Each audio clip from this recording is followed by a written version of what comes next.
Howard's last-minute effort to sell the GST. The state government throws a lifeline to Hobart's Antarctic Centre and a tennis parents' tantrum at Wimbledon. Good evening. If you listen to the politicians, in 6 hours from now, Australia will change forever. Whether it's for better or for worse depends on which, if any, politicians you believe. But one thing's for sure, once the GST comes in at midnight, it will affect you one way or the other every time you put your hand in your pocket. The eve of a new tax era, and the Prime Minister makes a dawn visit to a Sydney department store an hour and a half before opening time to take a first-hand look at preparations for tomorrow's GST startup. I thought maybe we could just have a quick walk through the store and you could get a sense of, first of all, what's going up and what's going down and what's going up and what's staying the same. Dennis Eck, Colesmeyer Chief Executive, told Mr Howard that 30,000 people would work through tonight, putting new prices on millions of items in all the company's stores. We think that most customers will figure it out. People should be patient with staff. They will have been working hard. I'm sure most people will be. The opposition is continuing its assault on the GST right up to the wire. The benefit of this tax package all goes to the big end of town and high-income earners. Tomorrow, the small businesses of the country will become tax collectors for the rest of their lives. But Mr Howard is appealing to Australians not to rush to judgment on the radical tax changes. Give it time and don't react to the first bill. Have a look at what's in the pay packet. I mean, those pay packets are going to be fatter over the weeks ahead. Mr Howard has been working for 22 years to put a GST in place, a great tax adventure he called it, so this is a moment of triumph for him. But he also knows it could be the beginning of the end of the Howard Prime Ministership if Australians don't embrace the new tax. The reason I've done this and I've taken the risk and I've put my head on the block and etc. is that I believe that it is good for the country. Laurie Oates, National 9 News. Locally, retailers have had a bumper pre-GST week of sales, but many now face a long night of repricing amid concerns they won't be ready for trade tomorrow. Sentiment was mixed on the last day of GST-free shopping. I'm not looking forward to the price rise tomorrow, so I thought I'd get in today. Pretending it's not happening. Some retailers delighted by the last-minute sales. We'd always expected a little bit of a rush beforehand, but we're trading about 40% above the same week last year. At most, businesses and employees will work through the night, with Purity rostering 400 extra staff, amid warnings some stores won't open if they're not ready. If one or two of the software in one or two of the stores is not right, then we won't be opening that store on Saturday until that particular problem is fixed. Others are confident they will be prepared. Mostly everything should be in place for tomorrow. We're full steam ahead with it, yeah. But on the eve of the tax reform, retailers are now backing the GST. Purity's using the GST to advertise cost savings on a standard shopping basket. And Chicken Feed is expecting to gain market share. We've budgeted for a 6% increase in sales because of extra customers after July the 1st. But it's bars and clubs that are expected to do a roaring trade tonight. They've been given a last-minute tax break, which allows them to trade until close, GST-free. Well, I am expecting a bigger trade. We've actually promoted it that way to let people know that it will be pre-GST. And I think we'll be going for a long time. It'll go a late night tonight because of it. Karen Cho, WIN News. In a special bedside court hearing this afternoon, Childers fire suspect Robert Long was charged with attempted murder and unlawful wounding. The two counts relate to his arrest on Wednesday. As yet, he has not been charged over the fire. Former Launceston drug detective David Charles Ling has been found guilty of supplying marijuana and perverting the course of justice. A Supreme Court jury in Hobart today took almost 5 hours to reach its decision. As his family wept, 36-year-old David Ling looked at the ceiling while the verdict was being read out. The jury, consisting of 7 women and 5 men, found Mr. Ling guilty on one count of perverting the course of justice, in which he asked a police officer to lie for him in relation to what happened to a bag of marijuana found on the floor of the Thistle Street shop in 1998. Mr. Ling was also found guilty of supplying a prohibited plant to his former lover Josephine King on 4 occasions and 1 to her friend. Crown Prosecutor Tony Jacobs said this case took over 12 months to prepare, interviewing more than 100 civilians and 68 police officers. while Defence Counsel Greg Richardson told Justice Slicer Mr Ling would be at risk in prison by the people who he put there. Mr Ling was remanded in custody to reappear for sentence at the end of next week. Nicole Price, WIN News. Fears of another Legionella outbreak in Melbourne, with a woman in a critical condition after contracting the potentially fatal disease in a spa bath at the Collingwood Football Club. Players were tested for the illness today, but club officials are confident none are infected.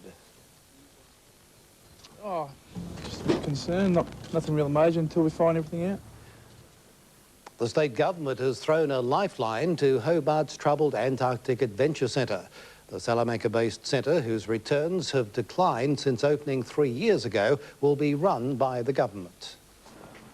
The former owners of the Antarctic Centre, Macquarie Leisure Trust, had been trying to sell the ailing business for more than a year.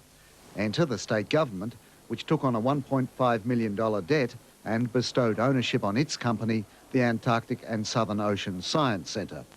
For 3 months, the centre will continue unchanged. After that, new displays and a greater focus on the Southern Ocean are expected, while retaining a strong Antarctic theme.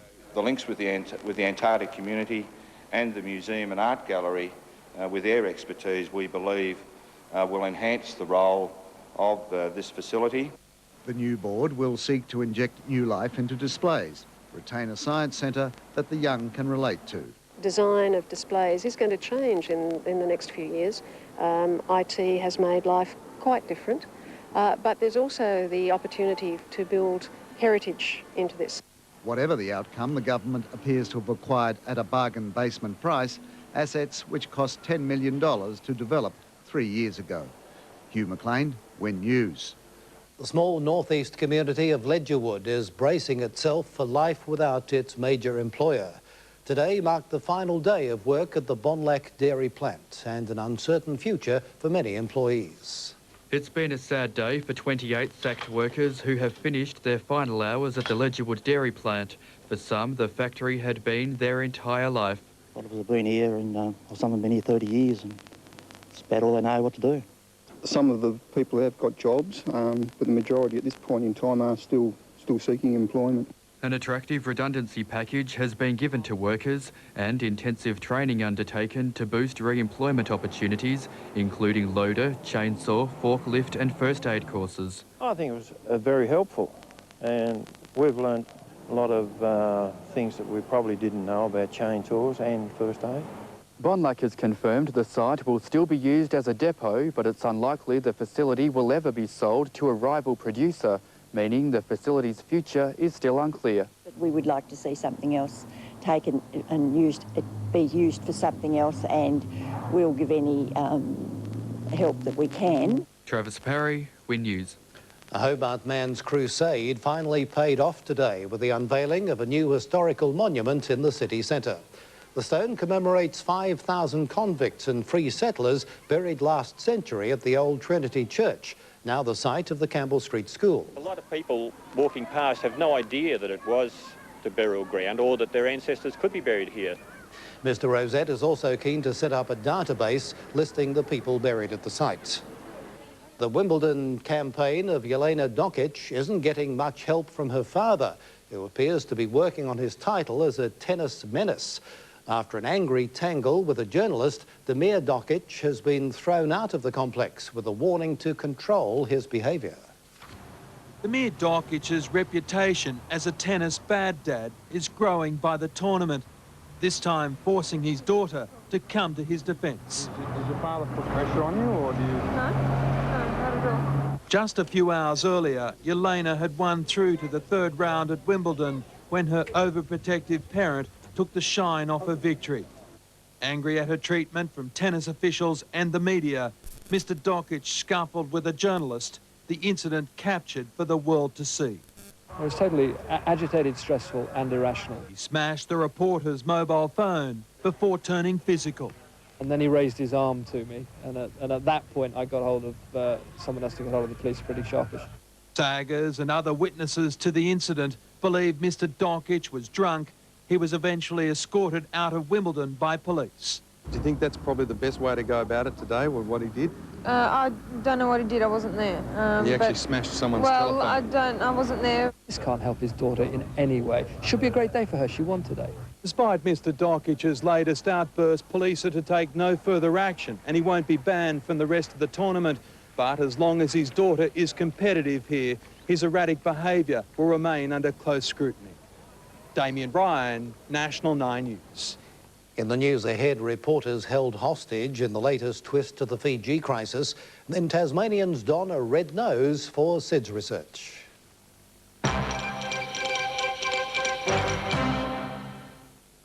7 o'clock tonight. We've had a fantastic week of cruising here. And the decks have been cleared for 4 new challengers, all vying for the title of champ of the world's richest quiz. Can we help you out with $5 grand? The prizes and surprises of sale 7 o'clock tonight.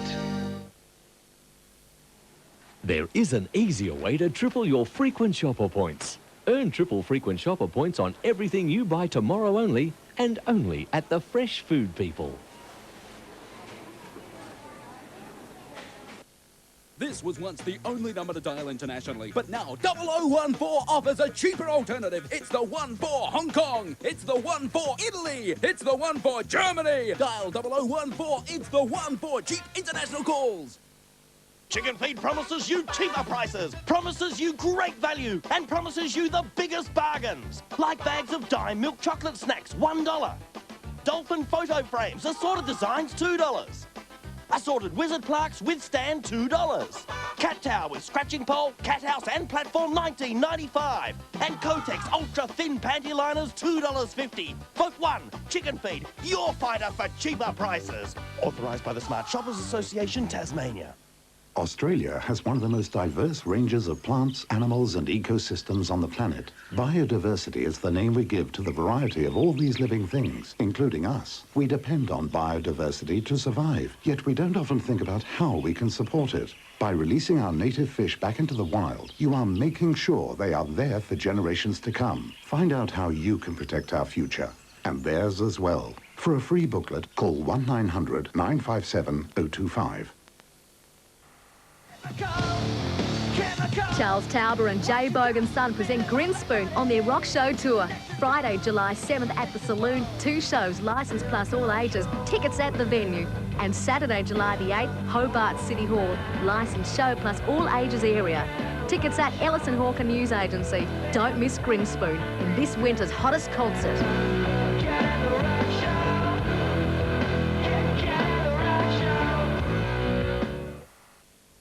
The state's food industry is taking steps to address Tasmania's high incidence of diet and smoking-related diseases.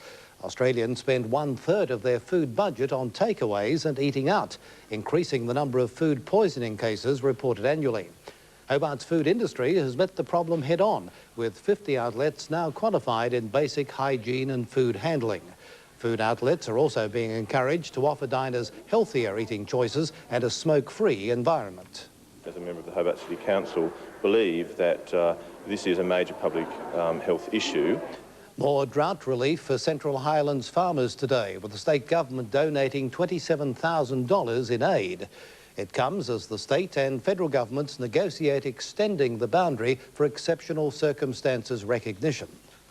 Primary Industries, Water and Environment Minister David Llewellyn has presented 2 cheques to the TFGA, including one of $20,000 for the Drought Assistance Fund. The other, $7,000, is to expand rural counselling services and has been matched by the TFGA. That will enable another rural councillor to come on the scene, which is important. Meantime, the Minister is lobbying the Commonwealth to extend Tasmania's exceptional circumstances boundary. Possibility is looking very good to be able to move the boundary that's currently in place a little bit to the east to include a few more farmers. And Impact Fertilisers has announced it will make superphosphate available to southern drought-affected farmers on a subsidised basis with no payment required for 1 year. Melissa Rainier, WIN News. Burnie Council has announced budget cuts along with a 5.3% rate rise to improve its financial position. The increase will raise more than $15 million in revenue, with more than half going towards a CBD upgrade and capital works. Money will also be spent on a road resealing program. However, the council has also announced it will shut down the city's animal enclosure and the diving pool at the aquatic centre. In Fiji, more people living near the parliamentary compound are leaving their homes. As fears grow, the long-running standoff may again become violent. In other developments, the former Prime Minister, Mahendra Chaudhry, who remains a hostage, has been seen publicly for the first time. After being hidden from the world for so long, at last the first glimpses of the former Prime Minister.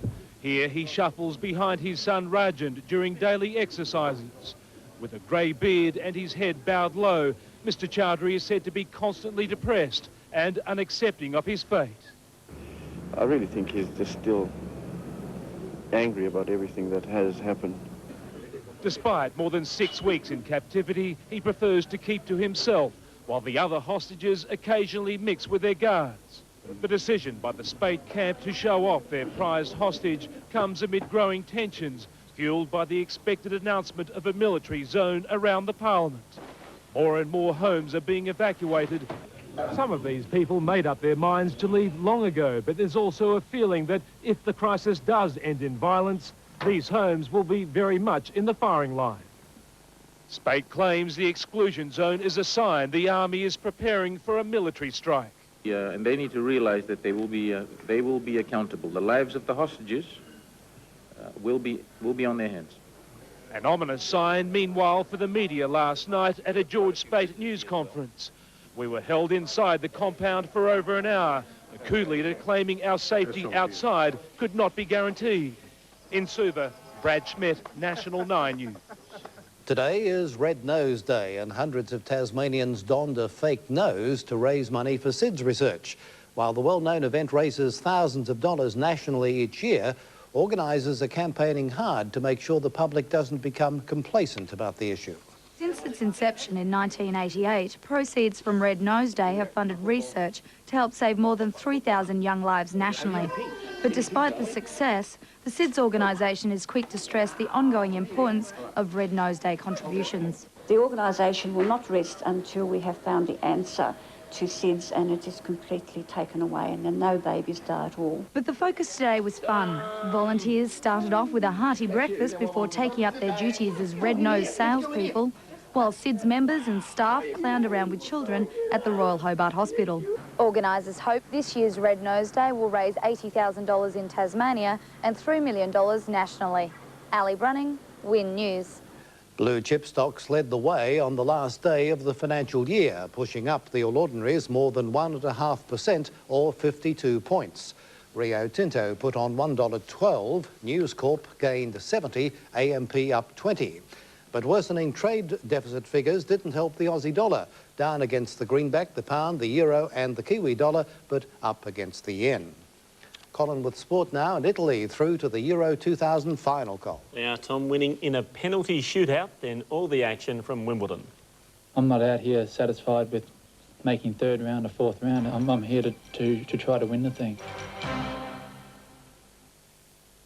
7:30 tonight, the ultimate easy care garden. Sensible, practical, without too much work. We road test the cuddliest cat of all. And Don chats with Aussie music icon Slim Dusty. Don't touch the hat. Burke's Backyard, tonight on WIN.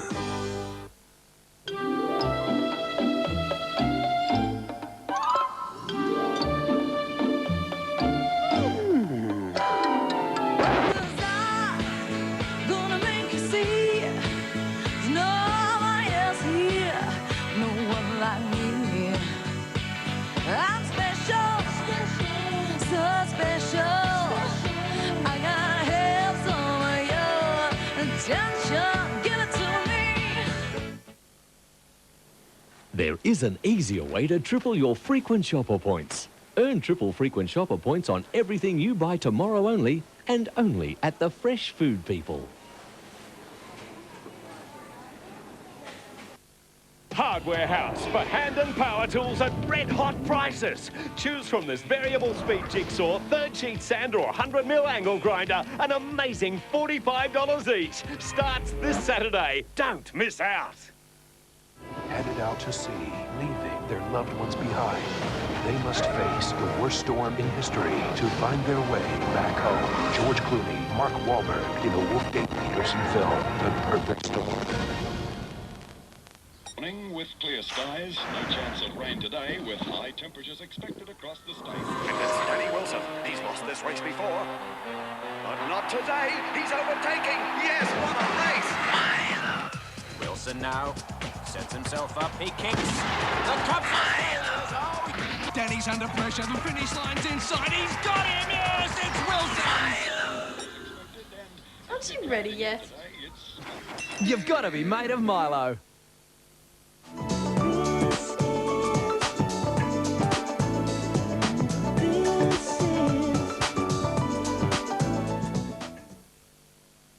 Although overshadowed by her father's disruptions, Jelena Dokic has reached the third round at Wimbledon. Dokic was joined by Mark Philippoussis and Pat Rafter as day 4 winners. Rafter's victory, however, was against fellow Aussie Todd Woodbridge. As Rafter's confidence grew with every game,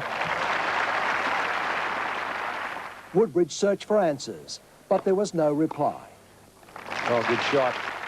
Up 2 sets to love, and with 2 service breaks, Rafter answered everything Woodbridge threw at him. Cruising into the third round. Game. His form sending a shiver through the rest of the field. I'm not out here satisfied with making third round or fourth round. I'm here to try to win the thing. Mark Philippoussis had a tougher passage into the third round. In his way, tricky Frenchman Arnaud Di Pasquale. After levelling the match in the second, the Scud threw himself at everything. Incredible get from Philippoussis. From there, Pasquale was never a threat. The power of Philippoussis was simply overwhelming. Game, 7-match Philippoussis. That's it. Despite more off-court drama surrounding Jelena Dokic's father, the Sydney teenager continues to fly the Australian flag on court, beating Spain's Gala Leon Garcia in straight sets. France will play Italy for the final of the European Soccer Championship after the Netherlands crashed out in a dramatic semi-final. Inspired by home support, the Netherlands set the tempo in the first half. The Dutch helped when Gianluca Zambrotta's second bookable offence reduced Italy to 10 men. A penalty 4 minutes later triggered the Dutch spot kick syndrome. And it's been saved. Italy never managed a first half shot at goal. After half-time, a second penalty for the Netherlands. It's missed as well. Oh, what an A double Dutch calamity no one could understand.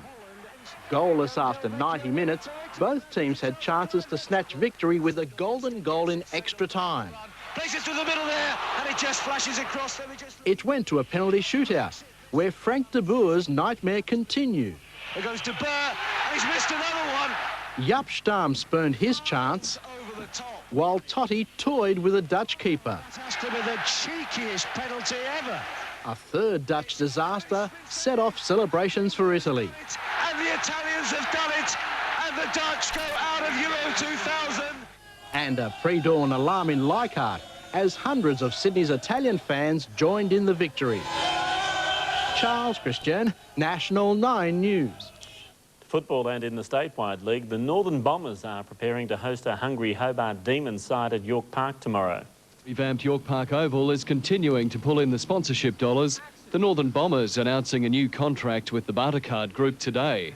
And while coach Gary McIntosh's mind may have been elsewhere, his players have already been drilled on not taking the Demons lightly. They've beaten every other side in the comp, so they'll be out to knock us off as well.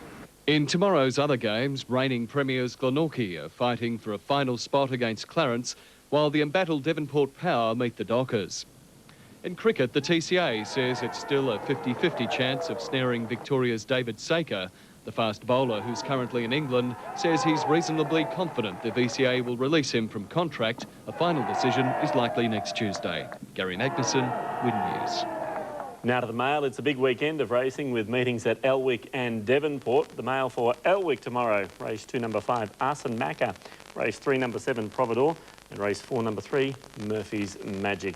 And Tom, congratulations to Tasmania. They won Division 2 at the Country Football Championships in Wagga. Terrific. Thank you, Cole. Wendy with the weekend weather coming up next, and then a colourful treat from Elizabeth College.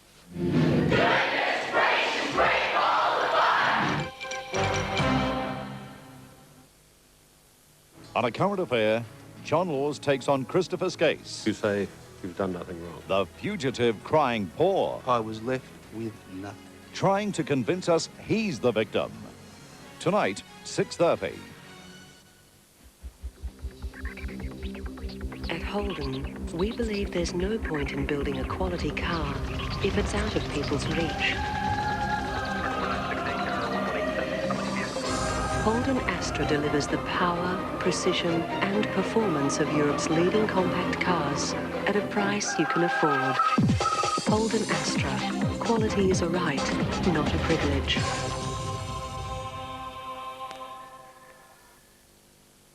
I remember my mum saying, Silenzio e di oro. well, she was right.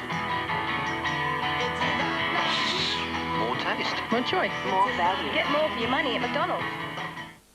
I actually travel quite a bit. Flying can really dehydrate your skin. I think it's important for everybody to look their best. I did the 7-day Dove test, and it's lovely, it's soft, it moisturizes your skin. Dove is made from 1/4 moisturizing cream.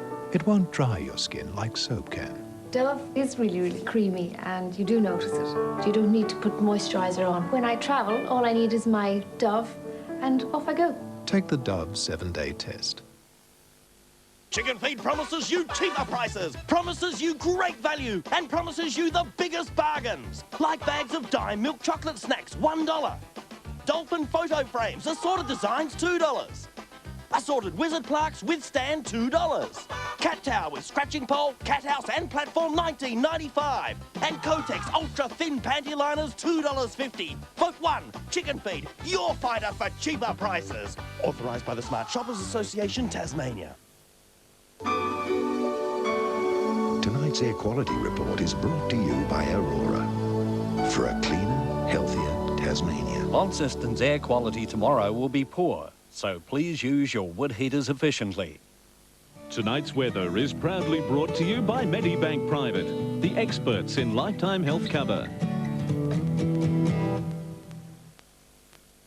Good evening. Cloudy conditions and isolated drizzle were reported about the west and southwest coast, but conditions were fine and mostly sunny over the remainder of the state. The top of the day, 15 once again in the east, recorded at Bishno and St Helens. Hobart a fine day with 4 to 13, Launceston 2 to 13, Burnie, Devonport and Strawn all recording 13 degrees also. Looking at other centres now, in Dover a top of 14 degrees, Orford 13, Ross a top of 12 and Bushy Park 13 degrees. The satellite shows clouds spiralling into a deep low off the coast of New South Wales, while the areas of uniform grey over waters west and south of the state, a lower level cloud associated with a high pressure ridge. Tomorrow's chart shows the low and high systems have moved slowly to the east, with a ridge still a dominant influence on our weather. The cold front has weakened as it approaches from the southwest.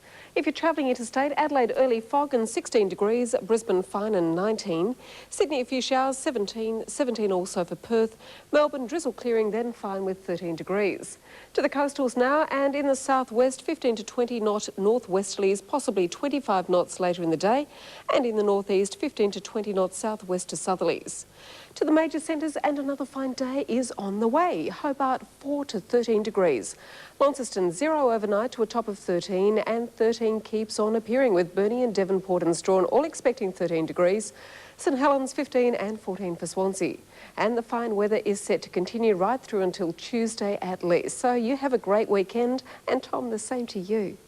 Thank you, Wendy. What do bad science movies, rock and roll and Shakespeare have in common? Well, quite a bit it seems, especially in the new musical Return to the Forbidden Planet. Put on by more than 100 students from Hobart's Elizabeth College and directed by John X, the show features a colourful set and even more colourful costumes and dialogue. Return to the Forbidden Planet is playing at the Elizabeth College Theatre tonight and Saturday.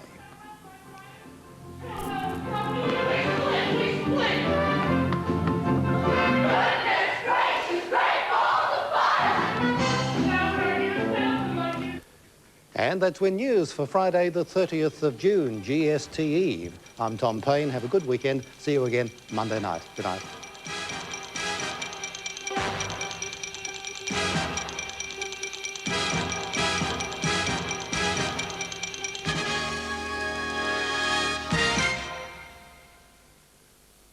Hi, thanks for your company. And we begin tonight with Australia's most wanted man, Christopher Skase. The chase for Skase has dragged on unsuccessfully since 1992. The man